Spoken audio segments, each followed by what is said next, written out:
da Saúde, onde em primeiro lugar está o IAM. IAM é a sigla para infarto agudo do miocárdio. Acomete de 300 a 400 mil pessoas ao ano. Estima-se que até 2040, aproximadamente 20 anos, pouco menos, esse índice terá aumentado 250%, chegando a 100 mil, a 1 milhão e 50 mil mortes ao ano.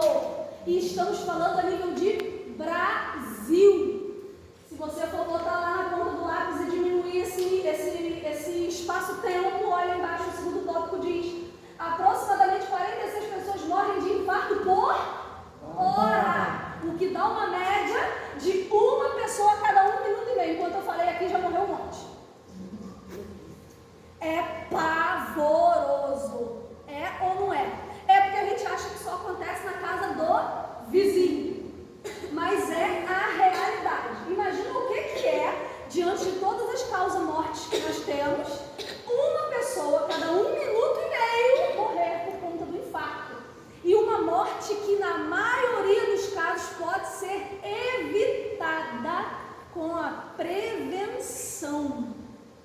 E isso, quando eu falo em prevenção, eu falo uma série de coisas, incluindo exames. Tenho até uma história para contar. O meu pai é cardiopata e não sabia. A Esther, minha filha caçula, está com 7 anos, ela tinha meses, quando meu pai sentiu uma azia.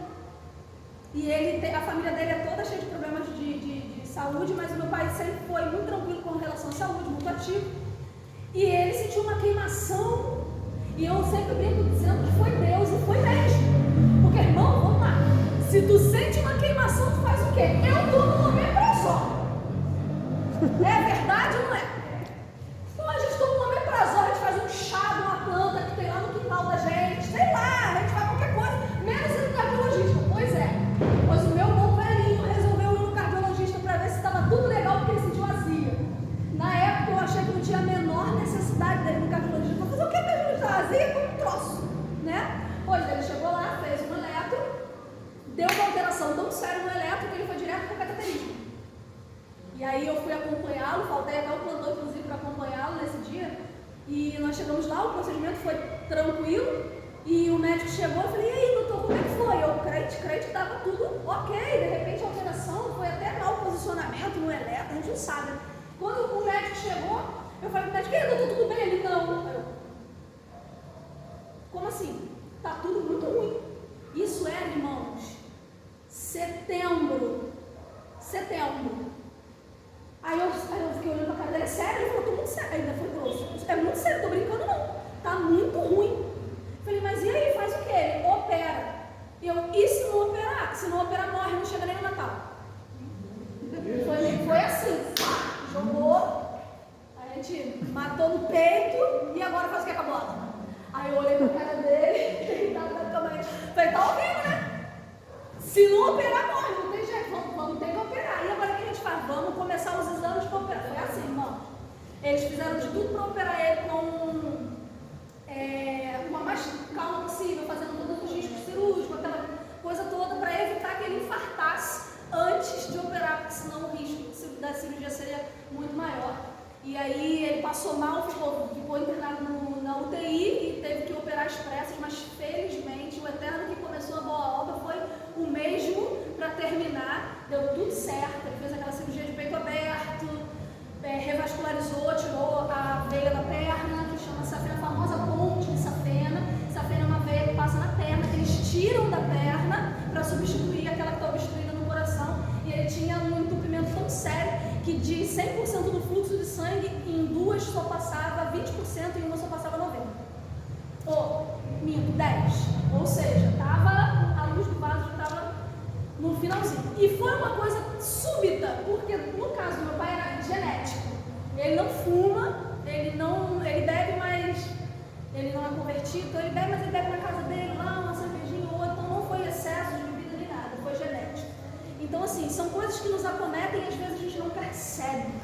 E esse episódio que eu estou contando do meu pai é um episódio que facilmente entraria ali. Porque o nível da obstrução era tão sério que ele ia sofrer um infarto fulminante e não ia dar tempo de fazer nada. Então, a gente vê que a seriedade da coisa, muitas pessoas morrem sem sequer saber que tem tentar dar um jeitinho. Estou sentindo uma azia, vou tomar um omeprazol. Eu facilmente morreria, porque eu tomaria um omeprazol no lugar dele. Mas graças a Deus, Deus impulsionou ele a ir ao cardiologista. Em segundo lugar é o AVC. Dados de 2020, que são os dados mais recentes, porque agora 2023 ainda está pela metadinha, então eles vão juntando os dados dos anos anteriores, apontam que 102.812 mortes por AVC no Brasil, o que equivale a uma média de 307 vítimas fatais ao dia e aproximadamente 12 óbitos por hora. A incidência de óbitos em AVC hemorrágico, aquela casinha de hemorrágico, a gente vai ver isso mais para frente, é maior do que o AVC isquêmico. Entretanto, o AVC isquêmico reduz a expectativa de vida do indivíduo em cerca de 5,5 anos e a expectativa de vida em 32,7. Então a gente vê ali em cima que o AVC são cerca de 307 vítimas fatais ao dia, o que dá uma média de 12 óbitos por hora. Então, a gente já está aqui há quanto tempo? Gente, eu cheguei aqui umas 7h10, não foi? Porque eu me embolei ali no negócio, 7h15. A gente está aqui há 1 hora, já morreram aproximadamente 12 pessoas de acidente vascular cerebral. E as que sobreviveram, e não estou falando que sofreram 12 só não, já sofreram vários, 12 foram a óbito. E as que sobreviveram, a expectativa de vida reduz em cerca de 5 anos. E a expectativa de vida total reduz em 32%. Ou seja, a pessoa sai debilitada, ao ponto, se você fosse viver 80 anos, tu não vive mais 80, tu vive menos, por conta das sequelas do acidente vascular cerebral que você sofreu. Então, se você sobreviver, ainda sobrevive com uma expectativa de vida absolutamente reduzida. Então, são coisas que a gente não nem pesquisa. A gente fica lá no TikTok vendo um monte de coisa, mas não para dar uma pesquisadinha sobre coisas que são de suma importância para o nosso bem-estar, para o bem-estar daqueles que estão na nossa casa, né, na nossa família. Pode passar aí, amiga, por favor.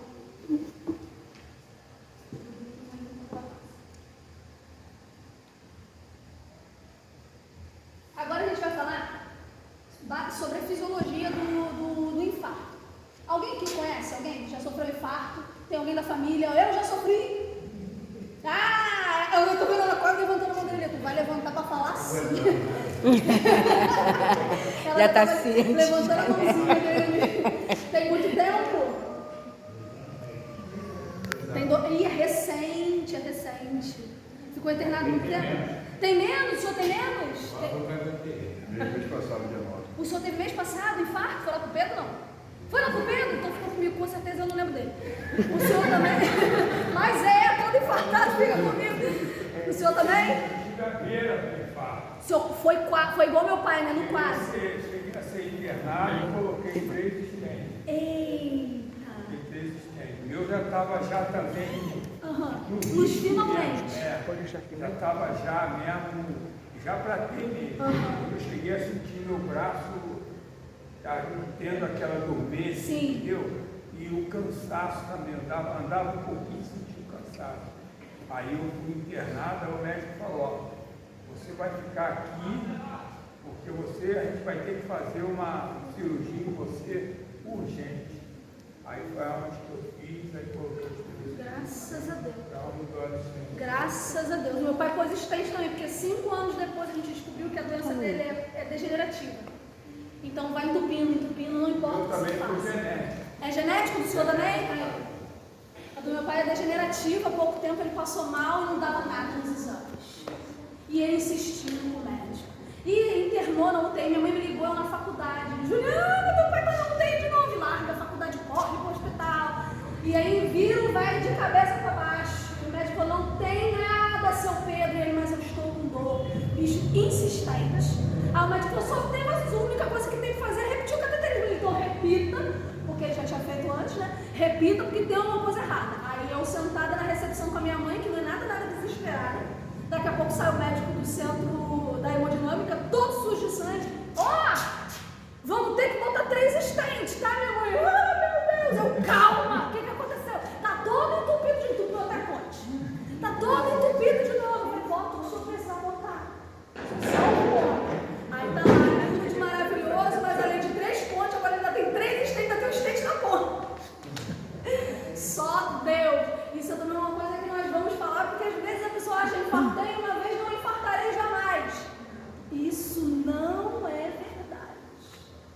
Isso não é verdade. Tem que ficar de olho. Então vamos falar um pouquinho da fisiologia de como acontece o infarto para a gente ter uma ideia do porquê que acontece. Eu botei ali, não sei se dá para enxergar direitinho de onde vocês estão, a posição do coração dentro da caixa torácica da gente. O coração fica ali entre os pulmões, mais ou menos. Tem gente que fala, fica do lado esquerdo. Na verdade, ele fica no meiozinho. É que ele é inclinadinho, dá uma sensação de que fica mais para um lado do que para o outro. Mas ele fica aproximadamente no centro do tórax. Pode passar que vai aparecer outro coração aí. Ih, aumentou o negócio. É só pra tu. Tá. Aí ele apareceu muito forte. Tem problema não. Peraí.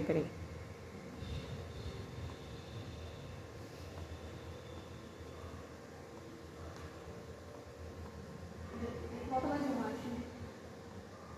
Mais um. Aí. Show de bola. Aí, por que eu coloquei esse coraçãozinho do lado de cá? Porque às vezes a gente fala sobre infarto do miocárdio e não faz ideia do que significa o miocárdio. Né? Por que é infarto do miocárdio? Porque o que infarta é o músculo do coração. O coração, ele tem membranas, uma que envolve por dentro, outra que envolve por fora, ele tem a musculatura que é responsável pela contração. Aqui do lado de cá, ó, é porque eu sou enorme de grande, então eu vou apontar perfeitamente no lugar. Aqui em cima do lado de cá, nós temos um átrio, aí o sangue desce para o ventrículo, depois o sangue sobe para lá para o pulmão, esse aqui em cima é uma válvula para ser oxigenada, depois ele desce para o outro átrio, do lado de cá, depois ele desce para o ventrículo de novo e daí ele vai para o restante do corpo. Deu para entender mais ou menos? Eu falei muito rápido. Deu para entender. O que faz com que o sangue percorra todo esse trajeto? É isso aqui, ó. Tá vendo? Isso aqui é a musculatura do coração. Esse meu coração está partido ao meio assim. Todo esse contorno aqui é a musculatura do coração. É esse músculo responsável, ele recebe um estímulo elétrico mesmo, e aí ele contrai ao estímulo elétrico, fazendo com que o sangue seja ejetado de uma câmara para outra, do átrio direito, do ventrículo direito, sobe pela artéria pulmonar, depois desce para o átrio esquerdo, ventrículo esquerdo, depois ele sobe de novo para o arco aórtico para descer, para ir para o corpo. Então, o que contrai é essa musculatura. Ele é como, vamos botar assim como se ele fosse esférico, né? Ele é todo completinho assim, então ele está cortado só para a gente ver. A gente percebe que a musculatura ela é espessa. Não dá para perceber? Ela é espessa, pois essa musculatura ela é toda cheia de vasos sanguíneos. Quando acontece um infarto, essa musculatura pode ser de qualquer parte, pode ser lá em cima, na lateral, pode ser no meio, pode ser embaixo, pode ser em qualquer lugar. A parte de um vaso sanguíneo é bloqueado, e aí o oxigênio não chega, porque o sangue não chega, então uma parte do miocárdio morre. É isso mesmo, uma parte do seu coração morreu. E desse senhor aqui, e daquele não, aquele não, graças a Deus. Real, aquela parte que não recebe oxigênio, ela morre. E ela perde a capacidade de contrair para ejetar o sangue. Então agora, quando a gente pensar em infarto agudo do miocárdio, é agudo porque é súbito, é um bloqueio que impede o sangue de passar, e é do miocárdio, porque miocárdio é o nome do músculo que compõe o coração, que é o responsável pela contração. Aqui a gente consegue ver o que acontece na Terra do Universo. Isso aqui é um vaso sanguíneo, tá vendo aqui, ó, a parede do vaso sanguíneo.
hora das refeições, nós temos o costume de beber algo gelado, na maioria das vezes.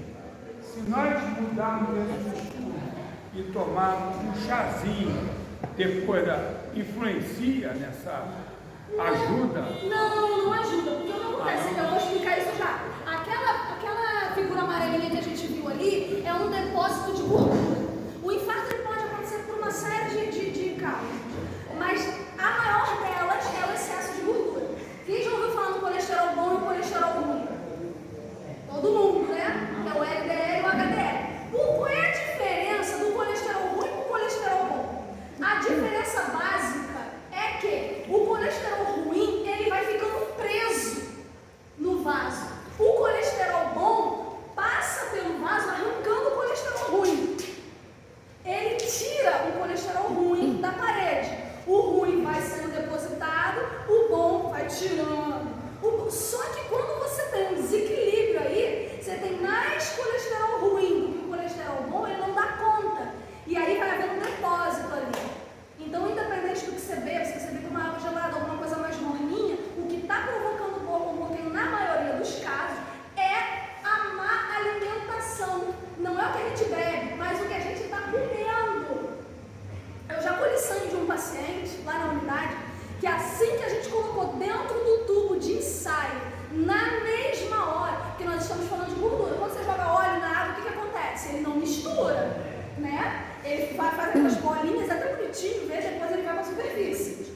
No sangue acontece a mesma coisa. Quando eu injetei o sangue do paciente dentro do tubo de ensaio, ele separou na mesma hora, ficou aquela camada branca. Eu falei, Jesus! Era excesso de gordura na corrente sanguínea. Aquela gordura vai viajando, e vai se depositando ali na parede das artérias.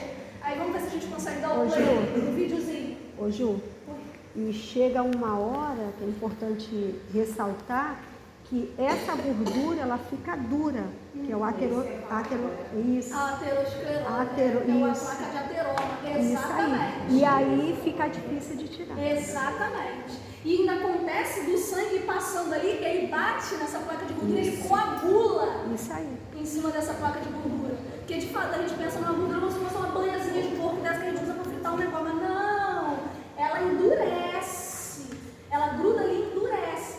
Dependendo de onde ela está, o fluxo a pressão do sangue bombeando ainda faz ela soltar um pedaço que ela está grudadinha ali na artéria, ainda faz soltar um pedaço, esse pedaço viaja.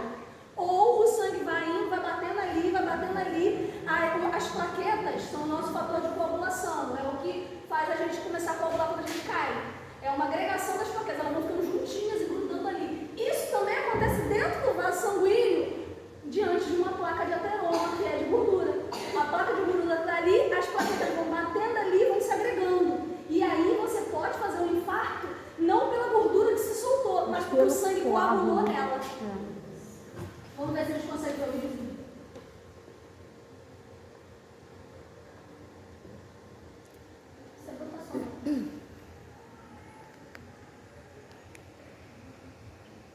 É rapidinho. Ah lá, o coração pulsando, bonitinho.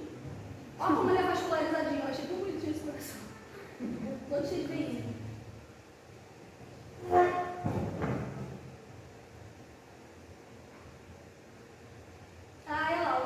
Dentro do vaso sanguíneo, ó, esse branquinho são os glóbulos brancos, aí as plaquetas das hemácias, e a plaquinha de gordura lá, bicha lá. Ó, tá só crescendo, só crescendo. Aí nesse caso ela rompeu e coagulou o sangue nela, aí olha lá, bloqueou todo o trajeto. Ó, o que vai acontecer? Vai ficar pretinho, aí não sei se vai dar para perceber que tá pretinho, esse lado de cá tá pretinho. E a força de contração dessa parte da musculatura se perde.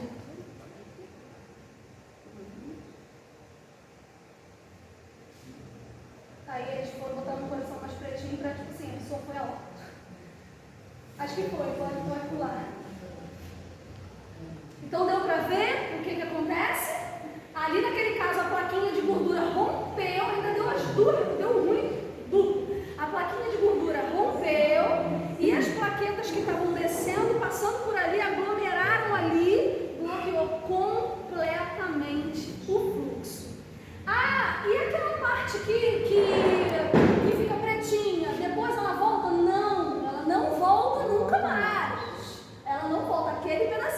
infartou ali. Infartou, exato. Morreu Infarto é a ali. morte das células.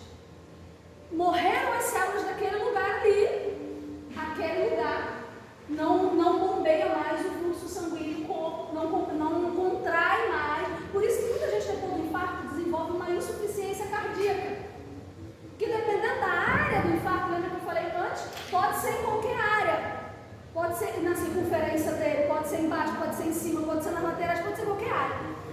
Dependendo da área que o paciente sofreu infarto, ele pode desenvolver uma insuficiência cardíaca, porque o coração não vai mais conseguir bombear, porque bombear pode doar. Fatores de risco. Primeiro, vou ter todos fatores hereditários, deve ser trauma da minha pessoa. Mas existem fatores hereditários genéticos que infelizmente a gente não tem como prever e que vai nascer com a gente, que vai predispor a gente a problemas cardiovasculares. Diabetes, hipertensão, tabagismo. Poxa, Ju, você falou tabagismo, nós não estamos na igreja, ninguém aqui fuma. Eu acho muito interessante falar sobre isso. Por quê? Porque Jesus apaga o nosso passado. Mas o que a gente fez tem consequência. Eu fumei. Fumou? Tem quanto tempo que você parou? Não, eu parei tem 5 anos. Fumou por quantos anos? Fumei por 30. A consequência às vezes a gente pega os pacientes e a senhora fuma, vocês foto de ar. A senhora fuma? Não, parei. Parou tem quanto tempo? Graças a Deus, tem quanto tempo? Parei tem 15 dias. Aí de jeito nenhum tu vai dar vontade de falar, poxa, é sério? Não, aí você fala, pô, que bom, nunca é tarde. Porém, mas a senhora fuma, fuma desde os 12 anos, quantos anos a senhora tem? 70. Então não é porque a gente parou de fumar há 20 anos que está tudo lindo. A consequência vai ficar. A minha avó tem 86 anos. Quando eu nasci, ela não fumava mais. Eu vou fazer 35. Então, há 35 anos, minha avó, há mais de 35. Quando eu nasci, ela já não fumava mais. Só que ela tem 86. Ela não fuma 35, mas ela fumava desde os 9. Ou seja, hoje ela tem uma doença que chama de doença obstrutiva crônica, que é o famoso DPOC. Se ela pegar uma pneumonia, a bicha dá um trabalho danado. Por quê? Mas eu fumei há tantos anos atrás, mas fumou muito tempo. E antigamente era aquele negócio de fumo de rolo, cigarro sem filtro, não que o filtro inibir alguma coisa. Mas a consequência fica. Então por isso eu coloquei lá o tabagismo. Porque às vezes a gente tinha o hábito, aí a gente se converteu a Cristo, Jesus trabalhou, porque eu imagino quão difícil deve ser se livrar desse tipo de vício. Deve ser uma batalha. Se você conseguir, considere-se vitorioso. Se você ainda tem recaídas, relaxa, respira, firma na coisa e vai. Porque Jesus enxerga a vontade de acertar que a gente tem. É o que ele leva em consideração. Então, mas se a gente um dia já teve esse hábito, as consequências podem vir e vêm a longo prazo. Isso aqui faz que a gente pense assim, já deu ruim. Mas calma, a idade está chegando. E com a idade as consequências. Obesidade, sedentarismo, e quando a irmã falou da parte emocional, a irmã estava perfeita na sua colocação. Estresse também influencia. Menina fulana infartou porque levou um susto. Isso é real? Pode acontecer? Pode acontecer. Claro que tem algum histórico anterior e tudo mais, que de repente a pessoa não sabia, mas é real, infelizmente pode acontecer. Consumo de álcool. Não, mas irmã, eu não bebo, mas bebeu quantos anos? Né? Então, consumo de álcool e níveis altos de colesterol no sangue. Pergunta: qual foi a última vez que você fez um exame de sangue para ver o seu colesterol? E o grilo? E aí você escuta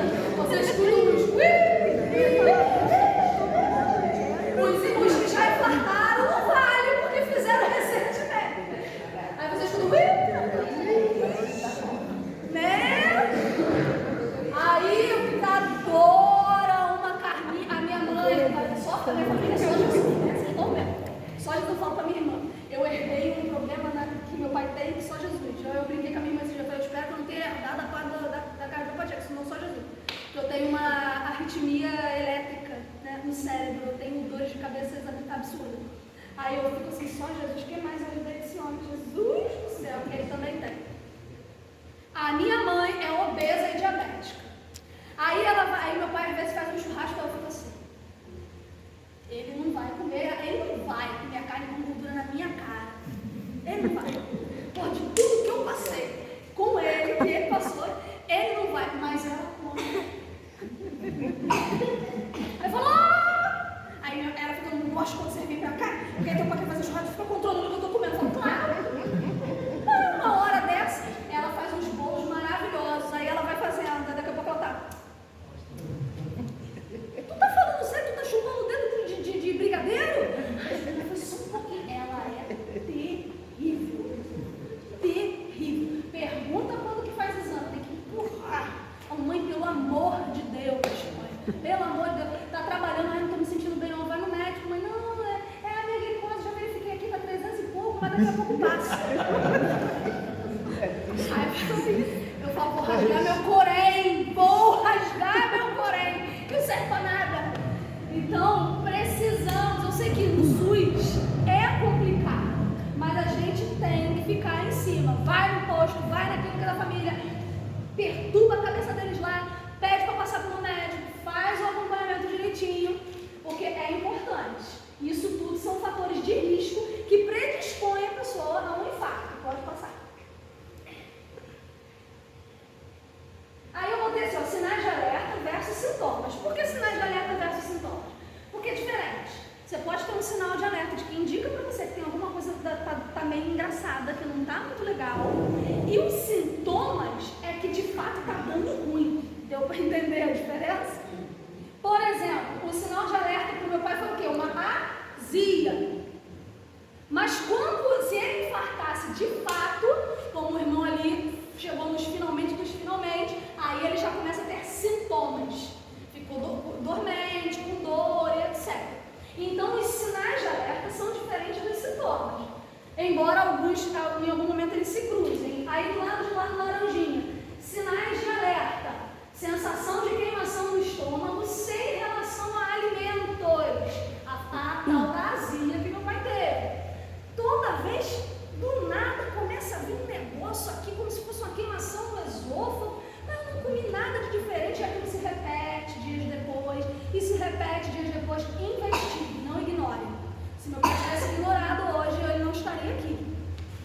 O que mais? O coração acelera ao menor esforço. Quando eu digo menor esforço, é menor esforço mesmo. Tipo assim, tu tá sentado, fez uma forcinha para levantar, sentiu um negócio esquisito. Já é o coração reclamando que tem alguma coisa errada. Cansaço ao menor esforço. Vai botar o lixo para fora. Pega a sacolinha de lixo, vai no portão. Ai, uma falta de ar, uma coisa esquisita. E isso já são sinais de alerta de que algo não vai bem e que precisa ser investigado. Aquela siglazinha lá, HS e DM é hipertensão arterial e diabetes descompensadas. Eu já peguei paciente com pressão de 25. Se eu tomo remédio para pressão, tomo. O que o senhor toma? Tomo losartana. Ah, tá. Há quanto tempo o senhor toma losartana? Ih, minha filha, já tem mais de 15 anos. Irmão, remédio para pressão e remédio para diabetes, ele precisa ser reajustado com o tempo. Porque o corpo faz resistência. Chega uma hora que o remédio não vai mais fazer o mesmo efeito que estava fazendo antes. Ou às vezes, cada droga tem um mecanismo de ação. Às vezes aquela droga não está agindo no que precisa agir, então ela não vai controlar a sua pressão, tem que reajustar, tem que trocar, tem que aumentar a dose, tem que associar com algum remédiozinho de fazer xixi. Então não tem essa de que, todo tem uns 15 anos, mas o senhor vai no médico, esse paciente, eu falei para ele, 15 anos? Eu fui no médico, ele disse que era hipertenso, mandou tomar isso aqui, eu estou tomando desde então. Irmão, isso não pode. A minha avó está renal por conta disso. Picos de pressão. Pico de pressão, tudo bem que a véia também já é mais velha que a véia. Mas, e o rim dela, coitada, já está muito cansado. Mas os picos de pressão que ela andava tendo era ela não estava bem medicada. Ela precisava do reajuste das medicações. Então ela começou a ter picos de pressão de 22, 21, 22. Aí um rim de 86 anos, tadinho, Então é necessário. Começou a achar estranho, está tendo um pico de pressão direto, mas eu tomo remédio. Volte no médico. Às vezes é necessário mudar a dosagem, mudar a droga. Mas o que mais tem aqui não deve ter. Eu duvido na terra que aqui tem alguém que sabe que é hipertenso e não toma os remédios direito. Eu duvido, eu dou. Ou que ficou e tá com a pressão alta, botou um captopril debaixo da linha. Captopril parece que é o, né, resolve o problema da nação, captopril. Bota um negocinho debaixo da língua e vida que segue. Captopril aqui é a melhor coisa? Tô brincando. Mas tem não. Esses dias eu fui entrevistar um paciente para saber o que ele usava e o familiar falou para mim assim, não, ele toma o remédio da pressão quando ele quer, do jeito que ele quer. Eu falei, tá ótimo. Entendi. Qual o número do CRM dele mesmo? Minha vontade é de perguntar, porque para ele fazer do jeito que ele quer, ele deve ser formado em alguma coisa. Né? Que, pelo amor. Então, diabetes e hipertensão arterial descompensada já deixa você na linha do gol para ter um problema cardiovascular. Ah, não! Tá tudo bem, minha mãe. Tá lindo, tudo lindo. Tá 300 e pouco, esse final de semana para casa dela, eu falei, quanto tempo tem tudo por teu dedo? Furei tem uns 3 dias. Falei, que linda, diabética, toma um monte de coisa, tem 3 dias que ela não fura o dedo. Falei, quando você furou a última vez, quanto é que tava? Tava mais ou menos. Tava mais ou menos. A minha mãe é tão sem vergonha, desculpa a expressão, que eu falo para ela, tira uma foto para ela e me manda. Aí ela, mas Juliana, não acredita? A própria mãe falou, não acredito. Vou falar uma coisa que de repente seja uma coisa que vocês nunca tenham pensado, que eu tive que falar para minha mãe. Ela começou a fazer a glicemia muito alta, e eu não sei, mas eu não tomo os remédios direito. E porque ela não gosta de tomar os remédios, porque dá diarreia. Ela falou, ótimo, vai ficar sem diarreia, mas a hipertensão vai ficar sem rim, né? Vai ficar sem uma série de coisas.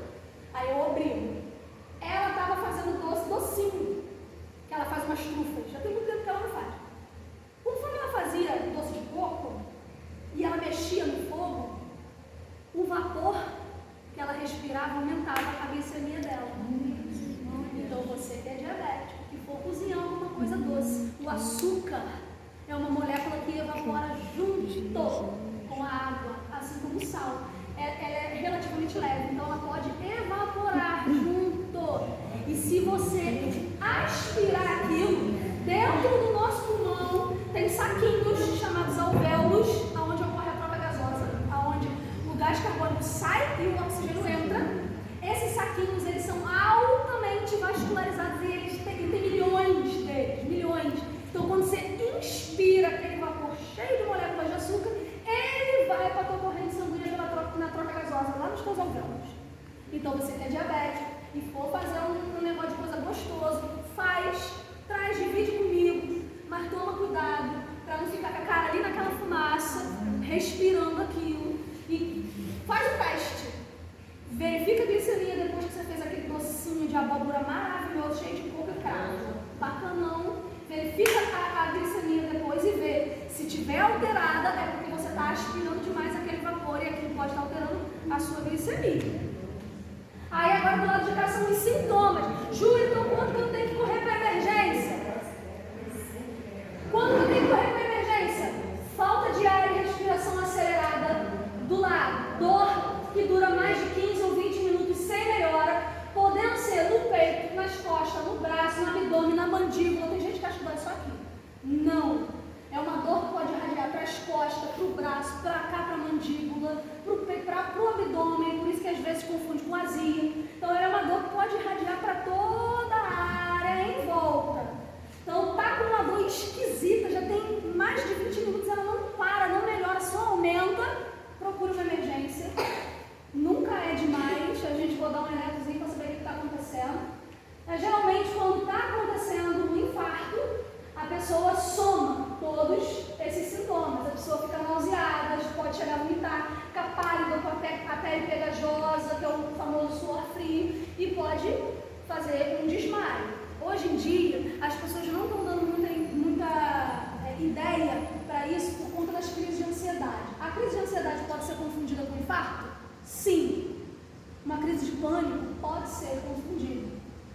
Mas na dúvida, procure um atendimento. Rodou o eletro, está tudo bem no eletro, você pode ficar um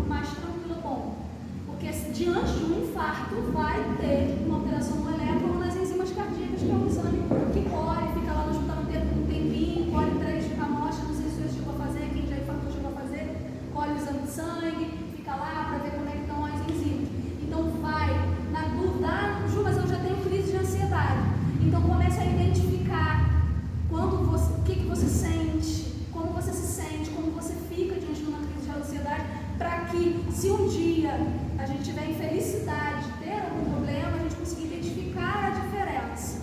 Então, focou lá nos sinais de alerta e sinais de sintomas. Pode passar. Fica ligado! Bora, vai perto mais uma vez, vai aparecer outro negócio aí.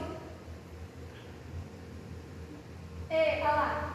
O melhor remédio é a prevenção. Como? Boa alimentação, exercícios físicos. Essa parte é muito difícil, eu entendo, eu detesto.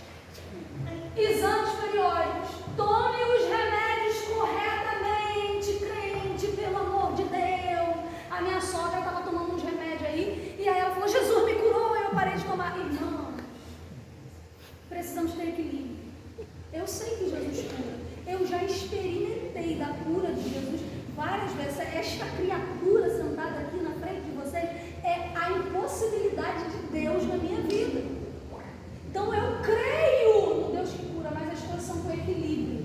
Existe uma grande diferença entre fé e impulsividade. O que é impulsividade?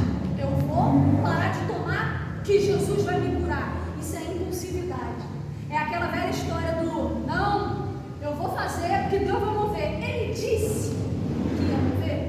Pedro vai jogar a rede quando Jesus fala para ele, volta e joga. Aí ele diz o que? Sob a tua palavra eu vou voltar e vou jogar minha rede. Ele foi e viu um milagre. Então a fé é quando eu ajo mediante uma palavra que o Eterno liberou a meu respeito. A impulsividade é quando eu acho que Deus é obrigado a fazer alguma coisa. Não, que Deus não é movido pela minha fé. Eu brinco que parece que a falta de fé do crente é a criptonita de Deus. Se o crente tem fé, Deus faz. Se o crente não tem fé, Deus perdeu os poderes. Não, ele nunca perde. Ele vai fazer um milagre, se for do propósito dele, crendo eu ou não. Eu não cria que a minha filha está sentada aqui. Eu estava pronta para devolver ela para Deus. Eu já estava procurando uma criança da idade dela para doar as roupas dela, porque ela estava em coma na UTI há dias e estava muito grave. Então eu estava me preparando psicologicamente para Deus não querer fazer, porque ele tem propósito na vida e na morte. Se ele quiser levar, eu vou me rasgar todo aqui, mas ele vai levar. Então eu estava me preparando para devolver. Mas, graças a Deus agiu e já essa pessoinha. Então Deus não depende que eu creia para fazer. Se ele tem propósito, ele fará. A questão é que eu não posso agir com impulsividade e confundir isso com fé. Então faça o tratamento. Se Deus tiver que curar, Ele vai curar. E Ele não vai precisar de mim para isso. Ele não vai precisar que você faça nada. Às vezes Ele só vai botar você sentado assistindo Ele fazer, ainda que você nem acredite que Ele vai fazer. Lembra daquele texto que o pai, a criança está endemoniada e o pai fala, se puder, salva meu filho. Aí Jesus fala, sim, tudo é possível ao que crê. Aí ele fala, então me ajude na minha falta de fé. Jesus fez um milagre. Ele admitiu que ele não tinha fé para isso. Então a falta de fé do crente não é a criptonita de Deus, porque ele não tem criptonita. Então, irmãos, por favor, tome os remédios direitinho, conforme a orientação do médico. Se mesmo assim estiver esquisito, volte no médico, doutor, tá estranho, a pressão tá ficando assim, que de repente é necessário mudar algo. Não tá? Mitos e verdades. Em jovens, o infarto é mais letal do que em idosos? Sim, porque os idosos têm um negócio muito legal que chama de circulação colateral. Os vasos sanguíneos do coração de um paciente com mais idade, eles tendem a aumentar em quantidade, então ele consegue desviar o fluxo da artéria que foi obstruída. O jovem não. Por isso que o infarto do jovem é muito mais sério, sim. Então, não é porque nós somos mais jovens que nós somos os fantásticos e não sofreremos um infarto. Muito pelo contrário, é mais fácil morrer eu de infarto do que morrer um paciente com um pouco mais de idade. Em climas mais frios, há mais casos de infarto? Sim. A bebida não influencia, mas o clima sim. É estatístico. No inverno, há muito mais infartos do que no verão, porque o frio tende a fazer com que os vasos sanguíneos se contraiam, então o que já está obstruído fica mais ainda. Embaixo, o infarto é mais incidente em pessoas negras? Sim. Os ativistas que me perdoem, eu não estou sendo racista. As pessoas negras são geneticamente mais predispostas do que as pessoas brancas a sofrerem de doenças cardiovasculares. Eu falo isso pro meu marido, porque meu marido é negro e ele não se cuida. E eu falo para ele, tu vai sobreviver, porque tu tem que criar nossos 2 filhos juntos, porque eu não vou criar sozinha não. Então tu vai se cuidar. Então é real. Pessoas negras têm predisposição genética, da genética negra, a sofrerem de doenças cardiovasculares mais do que os brancos. Isso não significa que os branquelos de plantão, então eu tô de boa. Não tá. Não tá. Não significa que a gente não vai infartar. E meu pai é branco e tá lá todo infartado. A melanina tem vários benefícios, menina. Eu falo pro meu marido, divide comigo, mas não adianta. Agora que a melanina é maravilhosa. Ele fala pra mim, eu não vou envelhecer nada, você vai ficar com cara de uva passa. Ele ainda me esculhando. Embaixo, posso estar infartando e estar com a pressão normal? Sim. Você pode infartar com uma pressão de 11, de 12. Não necessariamente você vai infartar com a pressão de 18, 19, 20. O meu pai estava ruim a peça com a pressão de 11/5, porque ele não é hipertenso, embora seja cardiopata.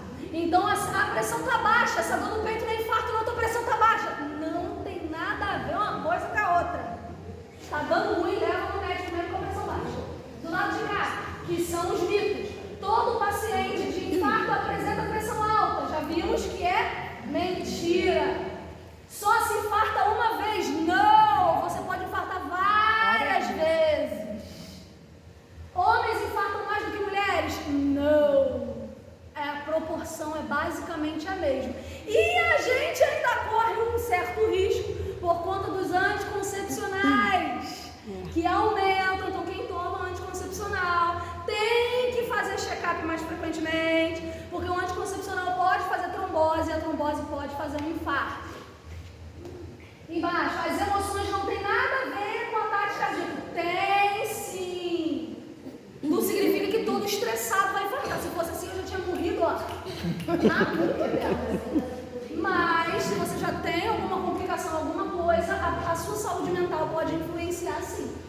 Todo mundo que infarta morre? A gente tem a prova aqui de que não, é verdade. Você pode sobreviver a um infarto, mas ninguém quer arriscar.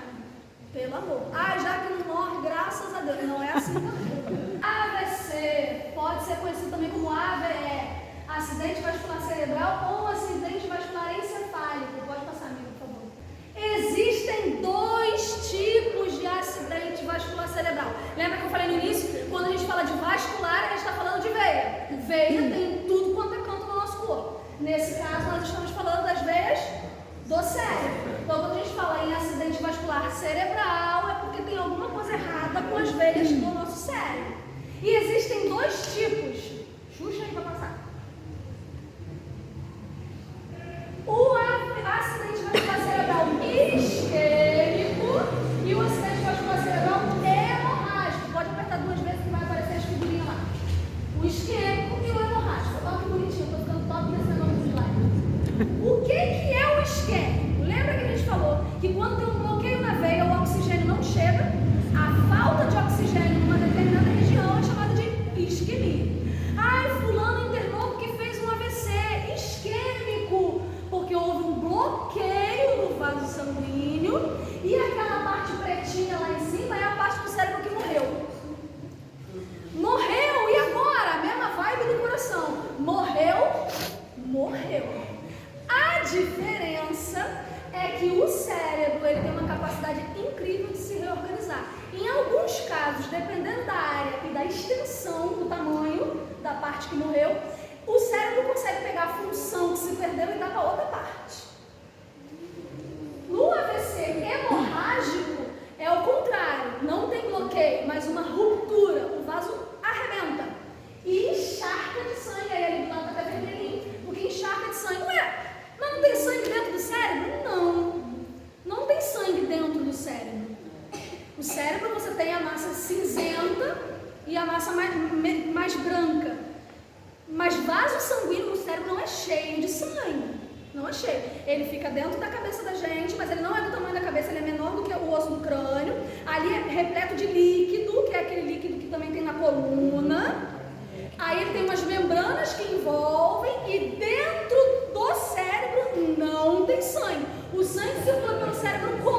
pelos vasos sanguíneos.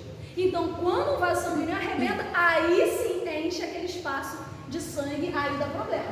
Pode passar. O AVC isquêmico é um bloqueio de uma artéria cerebral que impede o fluxo de uma determinada área, provocando a morte daquela área devido à falta de oxigênio. Aí aqui eu botei um bonequinho. Ah lá, pode ver os vasinhos sanguíneos aqui em volta do cérebro. Nossa, muito legal. Em volta do cérebro, mas o cérebro mesmo, ele não é vermelho porque não tem sangue dentro dele. Né? Aí rompeu um vasinho, minto. Aí bloqueou, tá vendo? Deixa eu puxar assim. A plaquinha de gordura aqui, ó. Ah, bonita.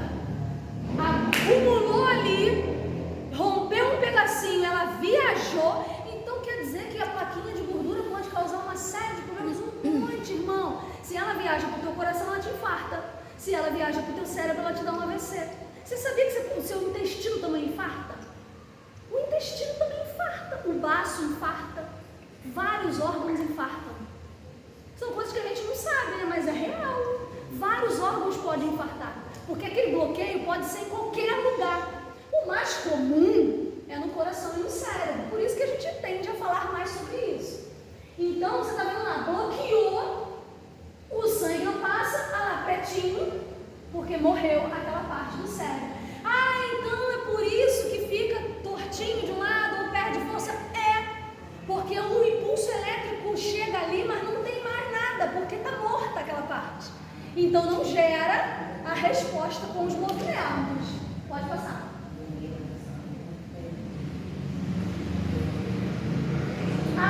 O que acontece num AVC isquêmico? Pode dar um play no videozinho. Ainda tem uma música de ok. Ó, aqui vamos com água. Ó, soltou um pedacinho. Viajou. Aqui na verdade tem os dois. Ali faz a isquemia. Aqui nós temos ó. É curtinho esse. Se quiser botar de novo, pode botar. Viu ali? Tinha uma plaquinha de gordura. O coágulo parou ali, soltou um pedacinho, viajou para o vaso, do lado de cá ele bloqueou. Aí o oxigênio não chega, foi pretinho.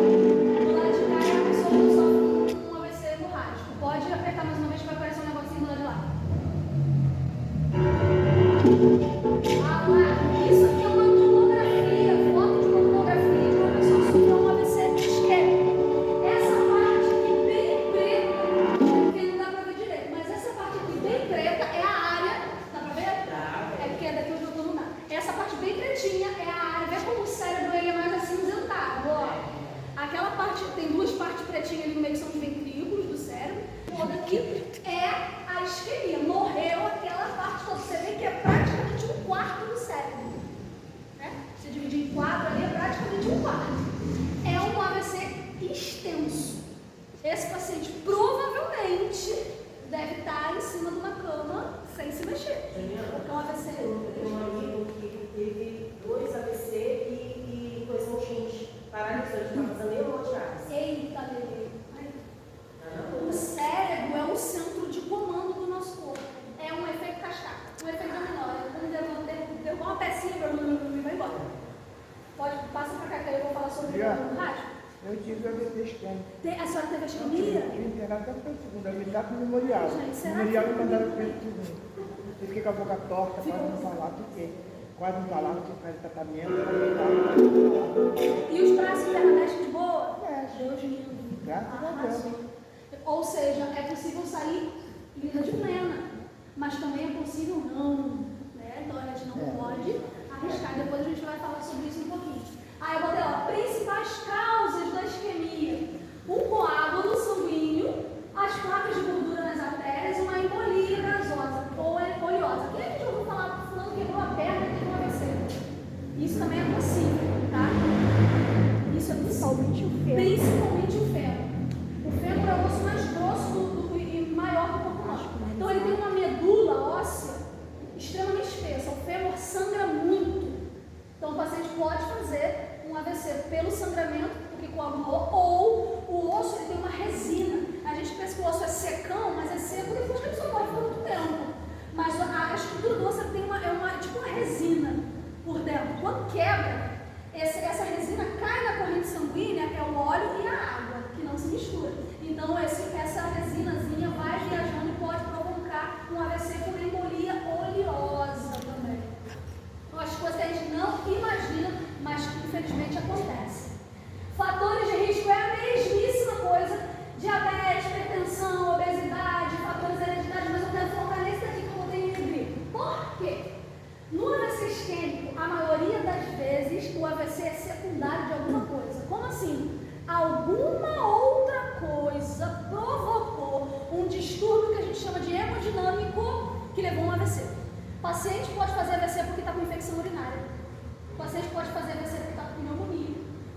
pode fazer AVC porque está com... A minha prima fez um AVC porque estava com sinusite. Ela fez um AVC porque a infecção estava tão séria que provocou uma endocardite, inflamou uma membrana do coração dela. E aí ela fez uma insuficiência na válvula, foi todo um efeito cascata, mas era a propósito, Deus tinha que levar, era o que ele queria. Então ele criou a situação para fazer. Mas é real, ela fez uma AVC. É uma infecção dentária. De dente, Agora, uma coisa interessante é que, e isso vale principalmente para os jovens, para ficarem atentos, idoso não faz febre. E aí você só percebe que tem alguma coisa errada quando a coisa já está muito evoluída. Dá confusão. O idoso não é igual a criança. A criança fica febril. O idoso vai desorientar. Há pouco tempo, minha mãe me ligou e falou: tua avó tá ficando doida. Eu falei: por quê, mãe? Ela foi fazer xixi, esqueceu de abaixar a calça, sentou no vaso e se urinou toda, molhou o chão todo. Eu falei: pode levar no médico. Tá maluco, Juliana? Leva no médico, faz um hemograma. Tem alguma coisa estranha, ela é desorientada, vai terrível. Eu falei: pode levar. O que eu vou dizer? Você vai dizer que ela está desorientando, que ela está falando coisas desconexas, isso você vai dizer pro médico. E aí a minha mãe levou, fez, deu uma infecção urinária. Ô Ju, o meu pai deu soluço e estava com infecção urinária, estava desorientando, deu soluço. Aí eu falei para minha irmã: vamos levar e vamos pedir um exame de urina. Aí levei lá, aí o doutor lá, esqueci o nome dele, ele logo fez o exame de urina, deu a infecção. E nessa brincadeira, pelo fato de ser idoso, sim, os sintomas foram diferentes. É diferente. E aí, às vezes, a pessoa não nota e fala: essa velha está ficando doida. Não, a velha não está ficando doida. Tem alguma coisa que não está certa. Está muito xoxinha. É muito ativa, de repente não está querendo comer direito. Eu estou com tanto sono, a vontade de ficar dormindo, de ficar deitado. Leva para a emergência e explica: eu sei que o SUS é difícil, mas leva.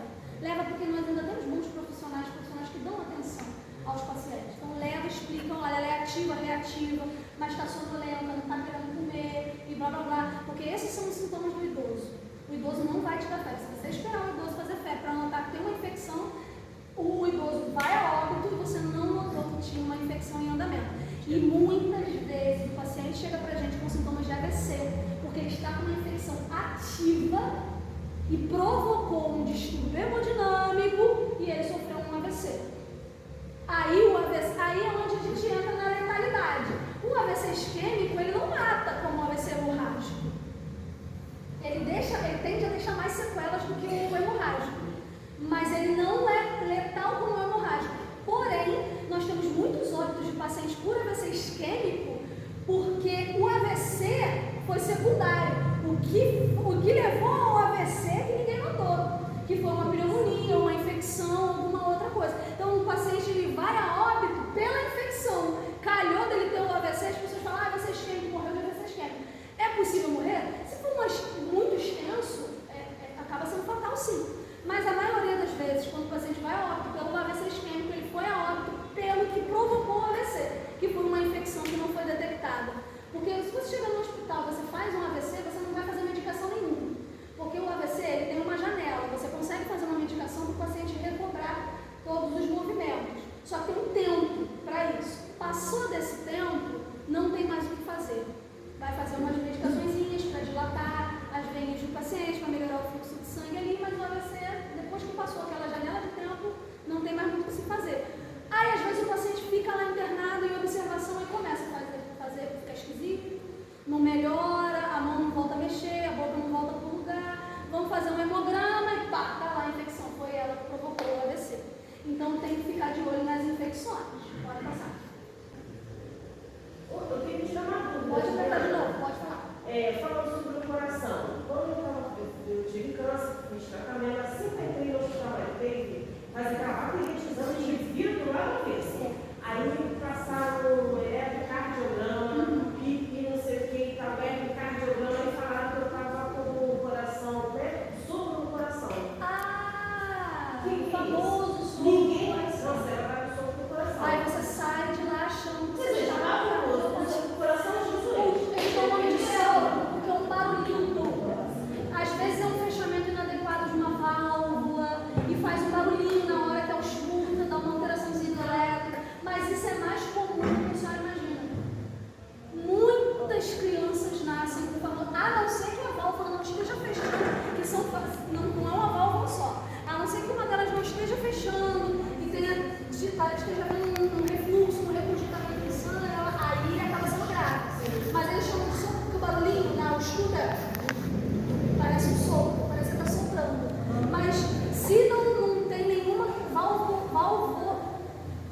neuropatia, que é uma doença na válvula grave que faz com que o sangue ou não passe, ou volte, ou caia mais sangue do que deveria na cavidade, vive-se absolutamente normal. Não. Aí vamos lá, para a gente terminar, que eu acho que é o último. A relação entre o AVC isquêmico e o hemorrágico. O não AVC isquêmico é o maior índice. De 85% dos casos, se você pegar 10 pacientes que sofreram um AVC, 85% dos casos é isquêmico. 15% é de hemorrágico, ou seja, sofre-se muito mais. A cada 100 pacientes com AVC, 85 pacientes sofreram um AVC isquêmico e 15 pacientes sofreram AVC hemorrágico. Então, se você fizer uma correlação de um com o outro, o AVC isquêmico é um índice muito maior.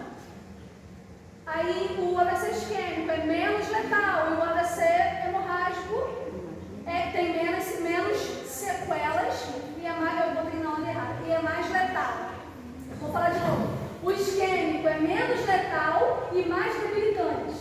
O hemorrágico é mais letal e tem menos sequelas, é menos debilitante. Como assim? Vou explicar porque até eu me embolei. O isquêmico ele mata menos. Como a gente já falou, as pessoas tendem a sobreviver, embora tenha a expectativa de vida reduzida, mas tem uma boa sobrevida mesmo sofrendo AVC isquêmico. Geralmente, o que leva ao óbito do paciente, além da extensão do AVC, é o que provocou aquele AVC.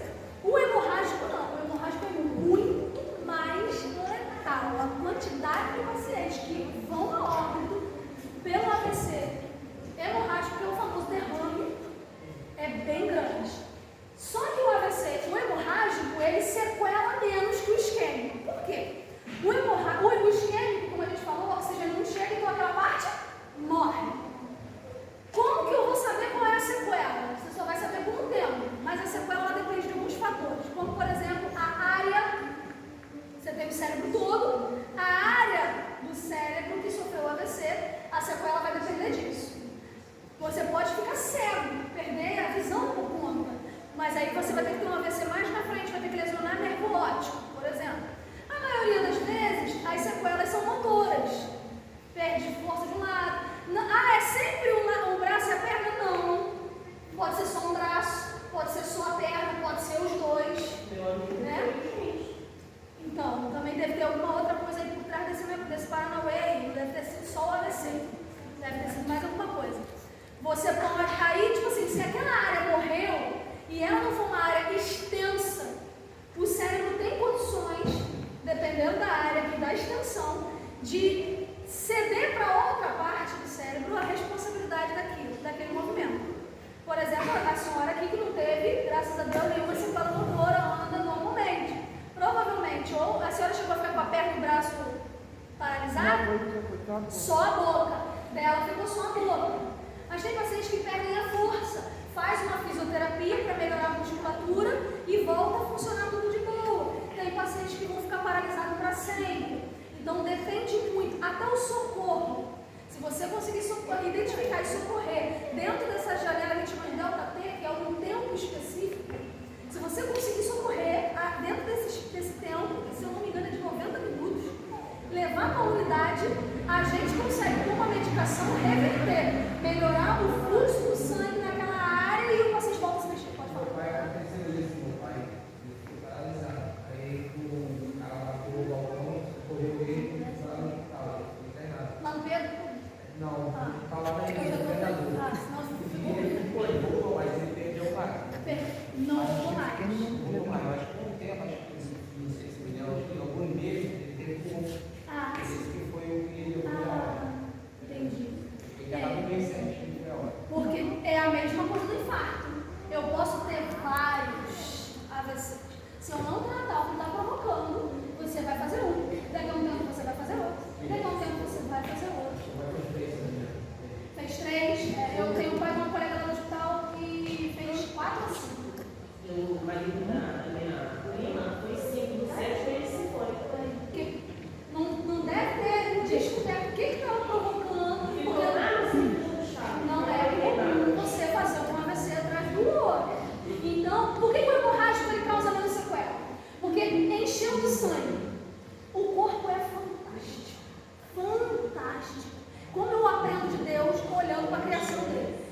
o AVC, mas é muito difícil você socorrer dentro da hora, porque às vezes a pessoa demora a voltar.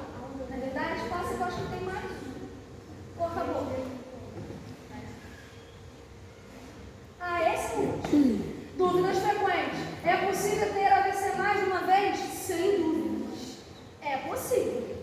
Porque, cadê? Já falamos do porquê o AVC isquêmico é menos letal, que geralmente o que torna ele letal é o que provocou ele. É possível ter um AVC isquêmico e hemorrágico ao mesmo tempo? Acontece. De você ter um AVC isquêmico e ele se transforma no hemorrágico. Como a gente viu na outra figura, não sei se vocês vão lembrar, o fluxo bloqueia e aí o sangue vai parando. Ou seja, o sangue não está passando, já fez uma isquemia. E aí a pressão do sangue vindo faz o vaso romper. Aí pronto, você teve uma isquemia e uma hemorragia, o que aumenta as chances de óbito, infelizmente. Então é possível. Uma vez eu cheguei filmando lá no médico, ele disse que tinha um AVC isquêmico, no dia seguinte o médico falou que era hemorrágico, porque pode ter. Também existe uma coisa que eu botei ali que chama ataque isquêmico transitório, que é quando o bloqueio é pequeno, então impede o oxigênio de chegar, mas logo o fluxo é retomado. E aí também pode ser confundido com um AVC, mas é transitório, ou seja, o paciente vai ficar curtinho, depois ele vai voltando ao normal e fica limpo de pleno, porque o bloqueio foi parcial, não foi total. As sequelas do AVC são sempre as mesmas? Não! Depende da área onde esse AVC. Tem paciente que afeta a parte da fala. A minha prima, ela ficava assim: pega a escova de dente. Ela queria o travesseiro. Pega a escova de dente pra mim. Que escova de dente? A escova de dente. Porque o cérebro dela já não organizava mais e ela confundia as palavras. E o último, quando as sequelas motoras elas são reversíveis? Depende.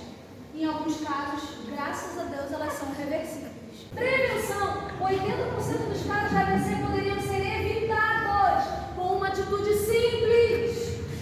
Mudança de hábito. Aí eu botei lá, rapidinho. Controle, atitude para prevenir. Controle do diabetes, da pressão arterial, com dieta, com exercício. Não use drogas, não use bebida alcoólica. Cuidado com o cigarro. Mantenha um peso saudável. Obesidade é um perigo. Sobrecarrega todo o sistema. Leia os rótulos. Lembra que a gente falou dos remédios, que às vezes a gente toma dose cavalar sem saber o que está tomando. Às vezes aquele produto tem um teor altíssimo de gordura e açúcar você não sabe. Pratique ao menos 30 minutos de exercício físico por dia. Não fume. Escolha uma dieta rica em frutas, verduras e grãos integrais. E opte por uma alimentação com pouca gordura, como frango, peixes, legumes. Tem gente que detesta. Eu adoro um legume, uma verdura, um vegetal. Mesmo que você não goste, faz uma forcinha. Doutrine seu cérebro e não vai ser mais tão ruim. Você come de novo uma vez e odeia. Se tu comer uma vez por semana, daqui a pouco não é tão ruim, porque é uma questão de doutrina. É igual aquele lance da criança: eu tentei dar beterraba, ela não quis, aí tu nunca mais deu. Vai crescer uma criança que nunca mais vai comer beterraba. Então vamos tentar, vamos praticar, vamos insistir, porque a nossa qualidade de vida depende disso. Eu sei que demorei para caramba, eu espero que vocês tenham gostado, eu espero que tenha sido esclarecedor. E foi um prazer, eu agradeço muitíssimo, desculpa qualquer coisa, tá bom?